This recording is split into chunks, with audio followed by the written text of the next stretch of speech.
जय हिंद दोस्तों, आप सभी का स्वागत है आपके अपने यूट्यूब चैनल जैकपुर पे। तो दोस्तों, पिछले वीडियो में जो है मैंने आप लोगों के लिए बहुत सारे वीडियो बनाया था, ये हिंदी का भी बनाया था, बट ये हिंदी का दूसरा वीडियो है और इसमें भी टॉप जो है 40 क्वेश्चन है, सारे इंपॉर्टेंट है, तो वीडियो में बने रहेगा। और अभी मेरी थोड़ी सी आवाज़ ख़राब है तो आप लोग मैनेज कर सकते हैं। तो चलिए वीडियो को स्टार्ट करते बिना टाइम ज़ाया किए हुए। तो इसमें भी सबसे पहले जो है वो गद्यांश है, गद्यांश को हमें पढ़ना है और उसके हिसाब से जो है हमें आंसर टिक करना है। तो चलिए गद्यांश को पढ़ते हैं और देखते हैं उसका आंसर क्या होगा। तो गद्यांश में है, पढ़ना है हमें कि भाग्य और पुरुषार्थ कार्य कारण की तरह एक दूसरे से जुड़े हैं। पुरुषार्थ यदि नहीं होगा तो भाग्य भला कहाँ से आएगा। जब आदमी में पुरुषार्थ और संकल्प शक्ति होगी तभी सफलता मिलेगी। जैसा बीज बोया जाएगा फल वैसा ही तो मिलेगा। इसलिए हमें चाहिए कि हम अधिकाधिक पुरुषार्थ करें। यानी भाग्य की चिंता इसमें जो हम बोलते हैं ना कि हमारा भाग्य साथ नहीं दे रहा, यानी हमें अपने में आत्मविश्वास रहेगा नहीं कि नहीं हमें ये करना है, शक्ति आत्मबल, और हम भाग्य के भरोसे छोड़ देंगे। तो इसी पे जो है एक पद्य गद्यांश दिया गया और इसके हिसाब से हमें जो है इसका आंसर टिक करना है। तो देखिए सबसे पहला आंसर है कि उपयुक्त गद्यांश का सबसे उपयुक्त शीर्षक क्या होना चाहिए, भाग्य, सफलता, पुरुषार्थ या संकल्प शक्ति। तो पुरुषार्थ की बात इसमें देखिए ज़्यादातर की गई, तो इसका आंसर हो जाएगा हमारा बी, पुरुषार्थ। नेक्स्ट क्वेश्चन है हमारा कि किस वाक्य से यह अर्थ निकलता है कि कर्मानुसार ही फल मिलेगा। यानी हमें वाक्य पढ़ना है और उसमें देखना है कि किस वाक्य से लगता है कि कर्म के अनुसार ही जो है हमें वो फल मिलता है। पहला है भाग्य और पुरुषार्थ कार्य कारण की तरह एक दूसरे से जुड़े हैं। दूसरा है जब आदमी में पुरुषार्थ और संकल्प शक्ति होगी तभी सफलता मिलेगी। सी है जैसा बीज बोया जाएगा फल वैसा। ये एकदम सही बैठ रहा है, बाकी तो ये दोनों भी सही है, बट क्वेश्चन के हिसाब से ये सही है कि जैसा हम बीज बोएंगे फल तो वैसा ही मिलेगा। अगर हम मेहनत करेंगे तो भी तो हमें परिणाम अच्छा मिलेगा, मेहनत नहीं करेंगे तो परिणाम हमें अच्छा कहाँ से मिलेगा। नेक्स्ट क्वेश्चन है 3 नंबर हमारा कि अनुच्छेद में क्या संदेश दिया गया है। तो देखिए अनुच्छेद में जो संदेश दिया गया वो भाग्यवादी बनने का नहीं, बिल्कुल नहीं। अच्छा बीज बोने का बिल्कुल नहीं। फल प्राप्त करने का नहीं। पुरुषार्थ के बारे में ज़्यादा चर्चा की, अगर हमने शीर्षक भी उसका यही रखा है तो यही आंसर हो जाएगा। नेक्स्ट क्वेश्चन है कि संकल्प शक्ति में कौन सा समास है। तो समास आप लोग पढ़े होंगे और अच्छा से भी आता होगा। संकल्प शक्ति में कौन सा, तो इसमें योजक चिन्ह देखकर जो है आप लोग जो है वो द्वंद्व समास मत मारिएगा और इसमें द्वंद्व ऑप्शन भी नहीं है, इसका हमारा तत्पुरुष समास हो जाएगा। Option A is the correct answer हो जाएगा। नेक्स्ट क्वेश्चन की ओर बढ़ते तो देखिए अब पहले था हमारा गद्यांश था और इसमें जो है पद्यांश दे दिया है। तो फिर से हमें पद्यांश को पढ़ना और 5 से लेके 8 नंबर क्वेश्चन तक हमें आंसर टिक करना है।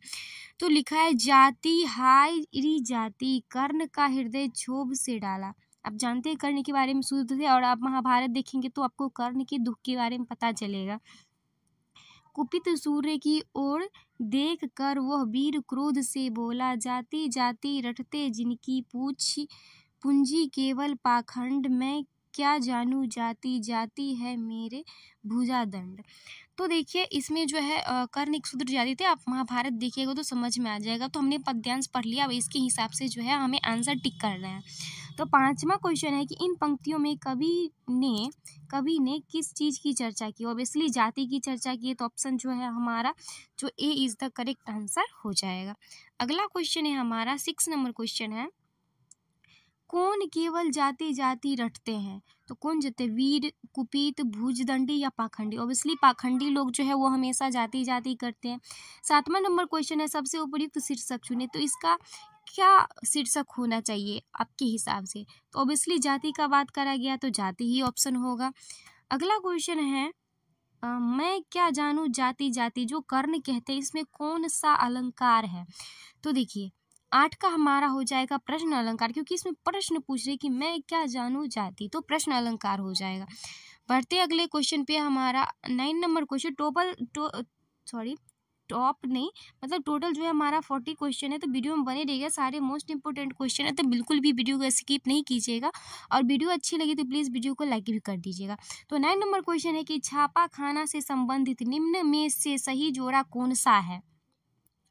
तो देखिए छापा खाना जो होता है प्रिंटिंग प्रेस का वो कहाँ पे सबसे पहले लगाया गया था? तो आपको पता है पुर्तगालियों ने सबसे पहले गोवा में जो है 1556 ईस्वी में स्थापना किया था। 10 नंबर है कि हिंदी में प्रकाशित होने वाला पहला समाचार पत्र कौन है? तो दोस्तों हिंदी में जो है प्रकाशित होने वाला सबसे पहला समाचार पत्र जो था वो उदंत मार्तंड था। नेक्स्ट क्वेश्चन देखते हैं हम। मस्त क्वेश्चन है सारे, बहुत इंपॉर्टेंट प्रश्न है। समाचार में कितने प्रकार के कारकों का प्रयोग किया जाता है? तो दोस्तों समाचार में जो है 6 प्रकार के कारकों का प्रयोग किया जाता है। नेक्स्ट क्वेश्चन देखते हैं दोस्तों। हमारा 12वां नंबर क्वेश्चन है कि किस प्रकार के पत्र व्यवहार में अभिनिवेदन, समापन, भवदीय का प्रयोग किया जाता है? औपचारिक में, अनौपचारिक में, दोनों में, या इनमें से कोई में नहीं?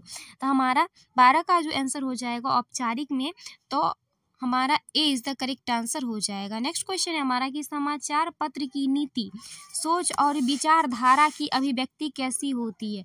पत्र लेखन में, फीचर लेखन में, रिपोर्ट लेखन में, या संपादीय लेखन में? किस में होता है? तो इसका हो जाएगा हमारा संपादीय लेखन में। Option T is the correct answer हो जाएगा। नेक्स्ट क्वेश्चन है हमारा 14 नंबर कि किसी एक विषय पर सर्वांगपूर्ण तथा समग्र लिखित विचार कहलाता है। क्या कहलाता है? प्रतिवेदन, रूपक, आलेख या रिपोर्ट। तो किसी एक विषय पर सर्वांगपूर्ण तथा सम्यक लिखित विचार जो हमारा कहलाता है वो आलेख कहलाता है। तो option C is the correct answer हो जाएगा। नेक्स्ट हमारा 15 नंबर क्वेश्चन है कि संचार अनुभवों की साझेदारी है, किस प्रसिद्ध संचार शास्त्री का कथन है? तो संचार अनुभवों की साझेदारी है, ये किसका कथन है? तो आप सभी को पता होगा कि विल्बर श्रैम का है। तो option A is the correct answer हो जाएगा। 16 नंबर क्वेश्चन है कि प्रिंट माध्यम के आविष्कार का श्रेय जाता है गुटेनबर्ग को, जो कहाँ के रहने वाले थे आपको कमेंट में बताना है ये किस देश के थे। नेक्स्ट क्वेश्चन है हमारा 17 नंबर क्वेश्चन की मुद्रण, ध्वनि, दृश्य, फिल्म आदि सभी प्रकार के संचार माध्यमों का संगम क्या कहलाता है? तो मुद्रण, ध्वनि, दृश्य, फिल्म आदि सभी प्रकार के संचार माध्यमों का जो संगम कहलाता है वो कहलाता है हमारा इंटरनेट। 18 नंबर क्वेश्चन है कि संचार प्रक्रिया में डिकोडिंग का क्या अर्थ है? तो संचार प्रक्रिया में डिकोडिंग का जो हमारा अर्थ होता है वो होता है प्राप्त संदेश में निहित अर्थ को समझना, यानी option A is the correct answer हो जाएगा। फिर से हमारा आ गया है यहाँ पे पढ़ने वाला पद्यांश, तो पढ़ के हमें सही से आंसर देना है जो शायद आपके बुक से है, शायद क्या नहीं आपके बुक से ही है तो पढ़ते ही आपको समझ में आ जाएगा किससे है कि खेलन में को काको गुशैया हरी हारे जीत श्री दामा बरस ही। तो आप पढ़ लेंगे, आप वीडियो को स्टॉप करके पढ़ लेंगे क्योंकि आपके बुक से ही है, तो आप पढ़ के समझ ही गए होंगे कि किस चैप्टर से है। तो चलिए हम सीधे डायरेक्ट आंसर पे चलते हैं क्वेश्चन पे। 19 नंबर है कि प्रस्तुत पंक्तियों के कवि हैं।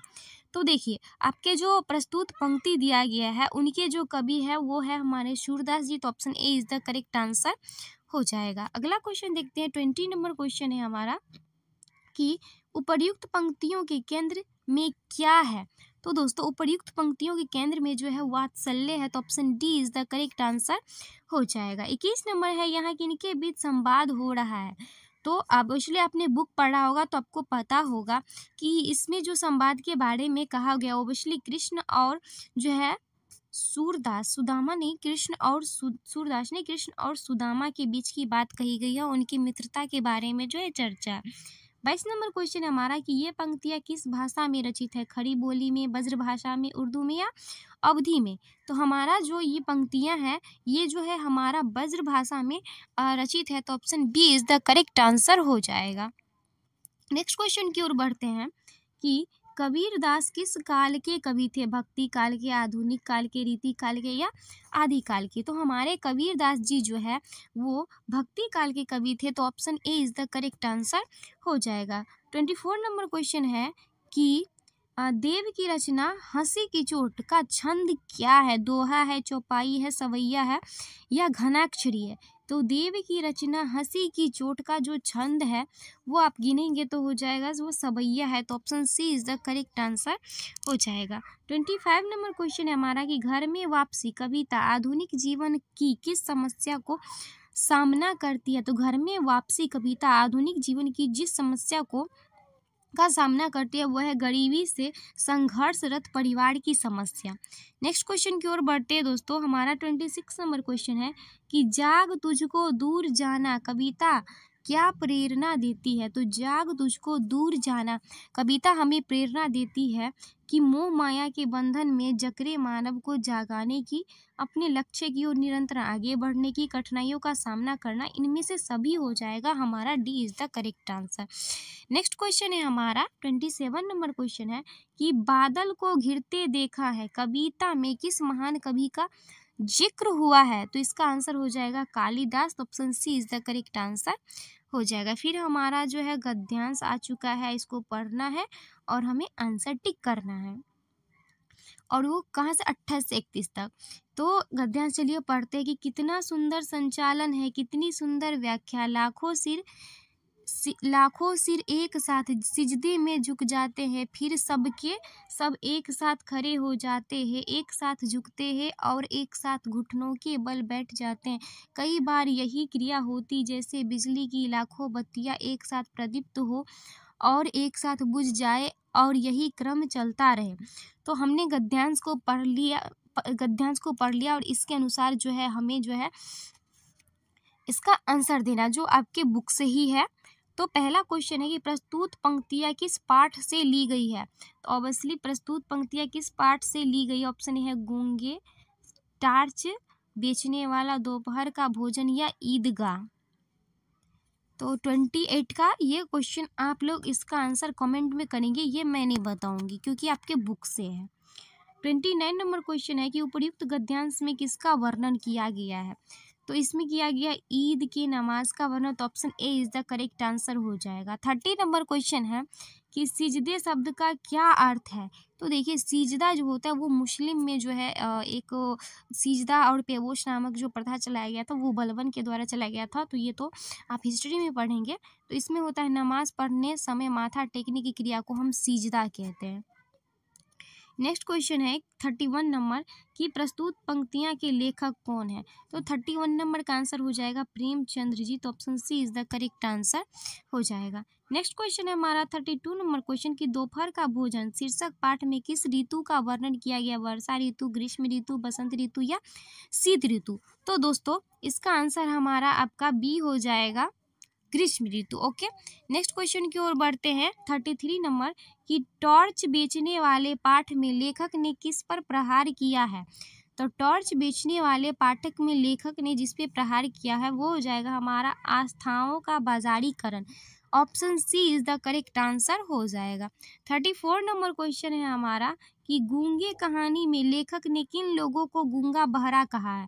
तो गूंगे कहानी में लेखक ने किन लोगों को गूंगा बहरा कहा है। तो आप बता सकते हैं संवेदनहीन लोगों को जो है गूंगा बहरा कहा है। 35 नंबर क्वेश्चन हमारा कि खाना बदोश किस विद्या की रचना है। कहानी है, संस्मरण है, डायरी है या उपन्यास है। क्या है दोस्तों, तो ये एक हमारा कहानी है। तो option A is the correct answer हो जाएगा। नेक्स्ट 36 नंबर क्वेश्चन है हमारा कि जिस परिवार में पिता बौद्ध, माता ईसाई, बेटी मुसलमान और बेटा सत्य धर्मी हो वह परिवार एक आदर्श परिवार है। आदर्श परिवार के बारे में यह किनकी अवधारणा है, आपको बताना है। तो ये किनकी अवधारणा है, प्रेमचंद्र जी की या सावित्री बाई फूले की या ज्योतिबा फूले की। तो ये किनकी अवधारणा है, तो ये अवधारणा है ज्योतिबा फूले की। नेक्स्ट क्वेश्चन की ओर बढ़ते हैं कि हुसैन, एक सेकेंड इसको थोड़ा जूम कर लेते हैं। हुसैन की कहानी अपनी जवानी किस विद्या की रचना है, उपन्यास है, आत्मकथा है, जीवनी है या निबंध है। तो दोस्तों हुसैन की कहानी अपनी जवानी ये जो है हमारा आत्मकथा है। तो option B is the correct answer हो जाएगा। 38 नंबर क्वेश्चन के अंतराल भाग 1 में संकलित हुसैन की कहानी अपनी जवानी में हुसैन के जीवन की किस अवस्था का वर्णन किया गया है। तो इसमें हुसैन के जो है बचपन और युवा अवस्था का वर्णन किया गया है। तो option B is the correct answer हो जाएगा। नेक्स्ट क्वेश्चन है हमारा 39 नंबर क्वेश्चन की विष्णु प्रभाकर रचित आवारा मसीहा किस महान साहित्यकार की जीवनी है। तो विष्णु प्रभाकर रचित आवारा मसीहा जो है वो रचना है शरत चंद्र चट्टोपाध्याय जी की। तो option D is the correct answer हो जाएगा। तो दोस्तों हम लास्ट और आखिरी क्वेश्चन पे आ चुके हैं और अभी तक आपने वीडियो को लाइक नहीं किया तो प्लीज़ लाइक कर दीजिएगा और वीडियो अच्छी लगे तो अगर हेल्पफुल लगती है तो चैनल को सब्सक्राइब कर लीजिएगा, क्योंकि इसी तरह की वीडियो जो है आपके चैनल पे आते रहेगा, इस चैनल पे जिसको आप फॉलो करेंगे।